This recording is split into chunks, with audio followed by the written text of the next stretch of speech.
ये कहानी है दो दोस्तों की और उनकी दोस्ती की शुरुआत हुई थी अभी कुछ दिन पहले हॉस्पिटल के कमरे से, जहां पर वो दोनों एडमिट थे। तो दोनों में से जो एक था उसको अभी कुछ दिन पहले एक पैरालिसिस का अटैक आया था, जिसकी वजह से गर्दन के नीचे की उसकी पूरी बॉडी पैरालाइज हो गई थी और वो अपनी एक उंगली तक नहीं हिला सकता था। और पूरे दिन जो भी नर्स उसके पास में आती वो उसको एक ही बात कहता कि मुझे कोई ऐसा इंजेक्शन दे दो जिससे कि मैं मर जाऊं, अब मैं और जीना नहीं चाहता, ऐसी जिंदगी का मैं क्या करूं। तो उसका जो दोस्त था उस कमरे में, क्योंकि वो चल फिर सकता था, तो रोज सुबह और रोज शाम को उस कमरे में एक खिड़की थी, उसके पास में जाकर के खड़ा हो जाता और अपने दोस्त को बताता कि उस खिड़की के बाहर क्या चल रहा है। बिल्कुल नीला आसमान है, सफेद बादल है, हल्की हल्की हवा चल रही है और कुछ पंछी उड़ रहे हैं। एक बहुत ही सुंदर बीच है जहां पर कुछ बच्चे मिट्टी के घरौंदे बना रहे हैं। कुछ लोग हैं जो वहां पर बैठे हुए बस समुद्र की लहरों को देख रहे हैं। कुछ लोग जॉगिंग कर रहे हैं, कोई एक्सरसाइज कर रहा है, कोई पतंग उड़ा रहा है। वहां पर एक आइसक्रीम की स्टॉल है जहां पर कुछ लोग आकर के आइसक्रीम खा रहे हैं। और सनसेट के टाइम पे जो पानी है वो पूरा गोल्डन हो जाता है और चमकने लगता है। तो शुरू में तो जब उसने वो सब बताना शुरू किया तो उसके दोस्त के ऊपर ज्यादा असर नहीं हुआ, लेकिन धीरे धीरे उसके अंदर जीने की चाह जागने लगी।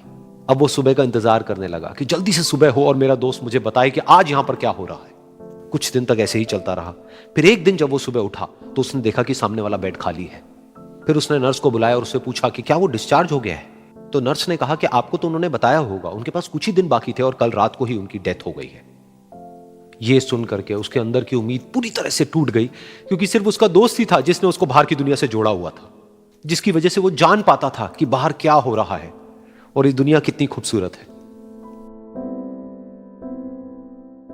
तो कुछ दिन तक तो वो रोता रहा और उसने जीने की चाह छोड़ दी। लेकिन दूसरी ही तरफ से उसके अंदर कहीं ना कहीं एक नई चाह पैदा हुई कि काश मरने से पहले एक बार मैं खुद अपनी आंखों से देखूं इस खिड़की के बाहर कि दुनिया कैसी है। जैसे जैसे उसकी ये चाह बढ़ने लगी, उसको अपने अंदर एक अजीब सी एनर्जी महसूस होने लगी। और फिर एक दिन उसने अपनी पूरी ताकत लगा दी और किसी तरीके से वो बेड से नीचे गिरा और पकड़ पकड़ करके किसी तरह से उस खिड़की तक पहुंचा। फिर उस खिड़की को पकड़ करके वो खड़ा हुआ और खिड़की के बाहर देख लिया। लेकिन खिड़की के बाहर देखते ही वो गुस्से से भर गया। उसने जोर से नर्स को आवाज लगाई और जैसे ही नर्स आई उसने नर्स से पूछा, ये तुमने क्या किया, ये खिड़की के बाहर काली दीवार क्यों खड़ी कर दी। तो नर्स को समझ नहीं आया वो क्या बोल रहा है और वो बोली कि मुझे 5 साल हो गए हैं यहां पर, जब से मैं आई हूं तब से तो ये काली दीवार यहां पर है।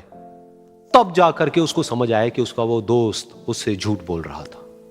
और उसने नर्स से पूछा, अगर ये काली दीवार पिछले 5 साल से यहां पर है तो मेरे दोस्त ने मुझसे झूठ क्यों कहा।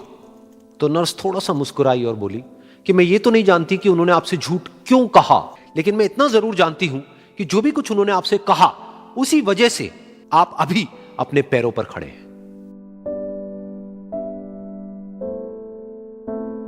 तो इस कहानी से हमको यह सीखने को मिलता है कि जो हमारे शब्द हैं, जो हमारे वर्ड्स हैं, जो हम अपने मुंह से बाहर निकालते हैं, उसमें इतनी पावर है जिसकी कोई हद नहीं है। वो किसी आदमी को गिरा भी सकते हैं और उसको उठा भी सकते हैं। तो अब आपके ऊपर है कि आप अपनी इस पावर को यूज करते हो या मिस यूज करते हो।